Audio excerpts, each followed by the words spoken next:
हम ये बताइए कि वैल्यूएशंस को लेके इस समय भारत के वर्सेस जो ग्रोथ, जो सुपीरियर ग्रोथ भारत ऑफर करता है कंपेयर टू दुनिया भर में ऐसी जगह ग्रोथ नहीं आ रही है इतनी ज़बरदस्त।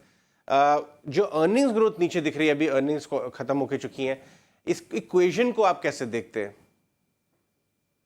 जी, देखिए इंडिया एक ग्रोथ मार्केट है एंड ये बहुत ही नैरो मार्केट है। यहाँ पे डिमांड सप्लाई का बहुत यूनिक डायनामिक्स चलता है इंडियन शेयर बाजार में। तो the supply of quality equities in the Indian market is very limited. बहुत लिमिटेड सप्लाई है हाई क्वालिटी इक्विटीज का।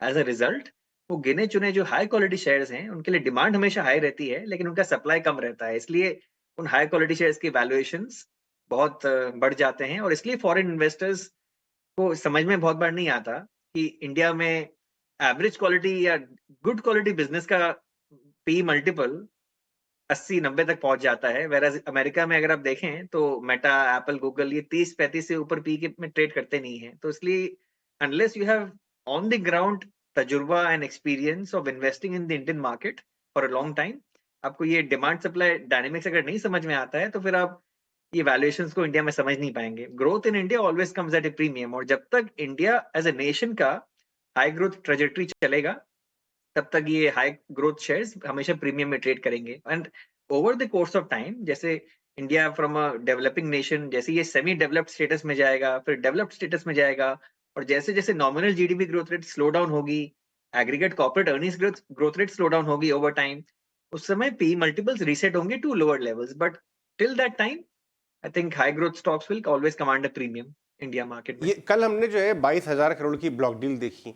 आज भी अनाउंसमेंट्स आ रहे हैं नए आईपीओ के, क्यूआईपीस के वगैरह वगैरह, ब्लॉक डील होती ही रहती हैं। आज भी पीएनबी हाउसिंग की हुई। क्या आपको ये बड़ी सप्लाई बाजार में किसी तरह का कोई चेतावनी का साइन तो नहीं नजर आता है? क्या आपसे कंसर्न है? जो चेतावनी एक्चुअली तब होगी अगर ये ब्लॉक डील्स और सप्लाई नहीं आएगी, क्योंकि अगर आप देखें इतना बड़ा रश आ रहा है हर महीने, स्पेशली एसआईपी फ्लोस का इतना बड़ा फ्लो आ रहा है। पिछले 2 महीने से 20,000 crore plus monthly SIP flows पहुंच गए हैं। और अगर ये सप्लाई, जो block deals, promoter stake sales, private equity stake sales अगर नहीं होंगे मार्केट में, तो बहुत जल्दी सेकेंडरी मार्केट में बबल आ जाएगा। इसलिए एक तरह से अच्छा ही है कि ये सप्लाई सेकेंडरी मार्केट में जो चल रहा है अभी ब्लॉक डील्स के through, that's keeping the valuations in check in many places.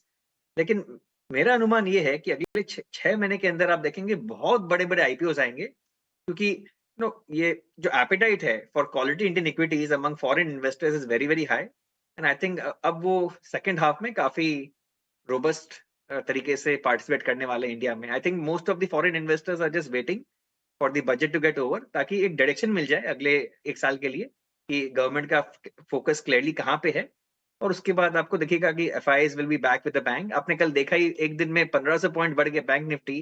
That was the first indication of FII returning to the Indian markets, because जब फॉरेन इन्वेस्टर्स इंडिया में आते हैं वो सबसे पहले कंज्यूमर, प्राइवेट बैंकिंग और some parts of pharma and IT में जाते हैं। तो basically IT, pharma, consumer and private banking, ये 4 सबसे फेवरेट सेक्टर्स है एफआईआई के। तो प्राइवेट बैंकिंग जो पिछले 2 साल से अंडर परफॉर्म कर रहा है, आई थिंक उसका आउट परफॉर्म करने का समय आ गया है।